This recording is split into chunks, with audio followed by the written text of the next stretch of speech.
Faithful SIdekicks. Today I'm going to talk to you about Sagrada. Sagrada is a beautiful game about creating stained glass windows. I should have kept one sample without anything on it, but they have these wonderful thick cardboard pieces that you slip your design form into, and colored dice that are actually a lot of fun to play with. This game is one of those that's pretty quick to learn, but can play well anywhere 2 to 4 players. There's even expansion that adds up to 6. It plays well from young age, as long as they can understand numbers and colors, they're pretty much set. But I still find it really challenging to play.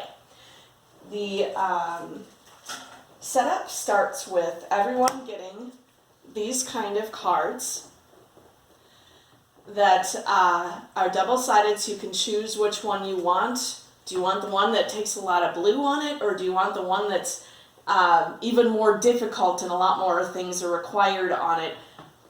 And you slip that into your window board. Everyone gets 2 to choose from, front and back, so 4 options.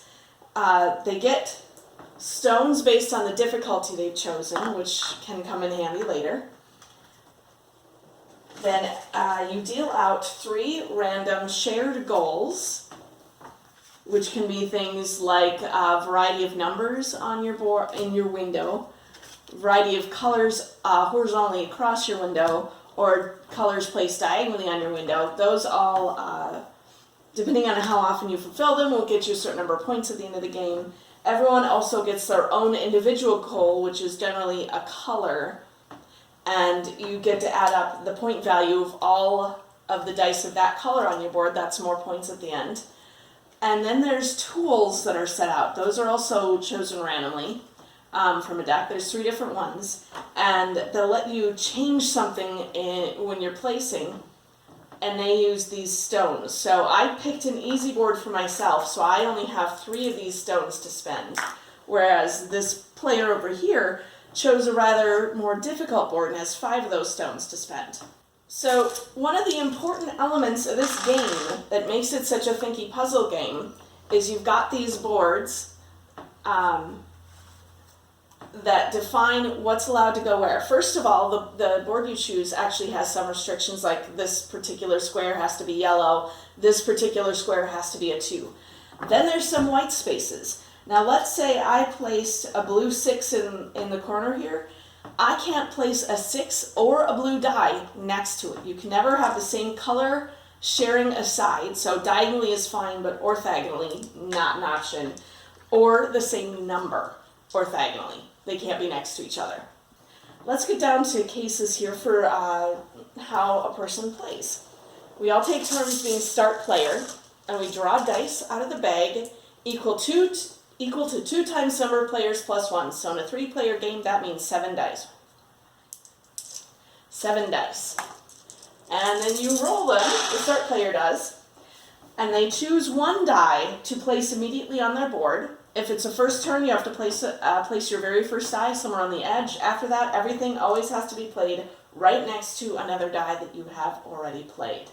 So let's say I take this one and place it there. It's a blue 6. Ooh, exciting. Then the second player gets to choose a die to play from the remaining.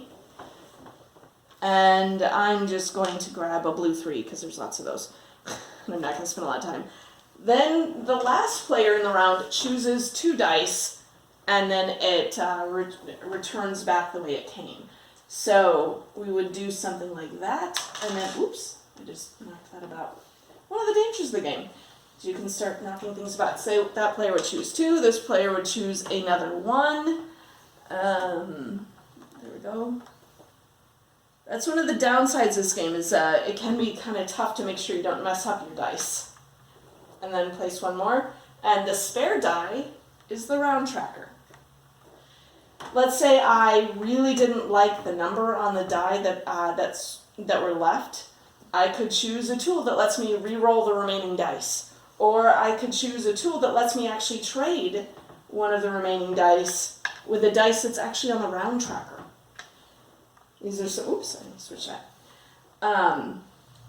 This game has, the drafting is definitely an interactive element, but it's not a screw your neighbor kind of game necessarily, because while you might choose to grab a die that you know your opponent really wants and you get it first, you better have a place to put that die, otherwise you're going to wind up with a hole in your window, because we are only going to have a chance to get exactly the number of dice we need to fill our window. And if you don't fill your window, that's going to be less score for you, guaranteed. Once everyone has done all of their turns, this nice little round tracker board gets flipped over and we figure out our score based on our individual goals, shared goals. Yeah, that's the whole scoring. So it's actually pretty straightforward. Y'all figure out based on diagonals, based on color variety, one at a time, and then your individual goal. And if you have any of these stones left, those are also each worth a point for you at the end of the game. It's a great game, a lot of fun to play actually, because it's a very puzzle-oriented game, but you're still competing with other people at the table, and your choices still impact them. For instance, there is a tool here that lets me re-roll all the dice remaining in the pool that, as long as everyone's taken one die, I can pay a stone to re-roll, and now the choices are all different. I will also mention that the tools, which I love them because this is one of the ways that the game gets more variability. The first time a tool is used, it only costs 1 stone. After that, the price doubles, and it's 2 stone for every subsequent use of that tool. So there's also the balancing of saving your stones to use for the tools until late when you're really desperate to use them to fix something, or trying to get in early so you can actually get the discount price. This is just such a pretty game. It's fun to play, it's quick to learn, highly recommend it. It does come in a goodly sized box, so it's not really a travel game by any stretch of the imagination, but you can conceivably, if you're creative, find ways to pack down just the most essential elements. The various cards, the dice, and then the cards that are used for the boards. And you could skip the main boards, but I wouldn't recommend it. They've got lovely spots for holding the dice in place, and like I said, that's the most tricky bit of the whole game is accidentally bumping your dice. It just requires a lot of spatial thinking on this one, which again, love the challenge of Sagrada. Highly recommend the game.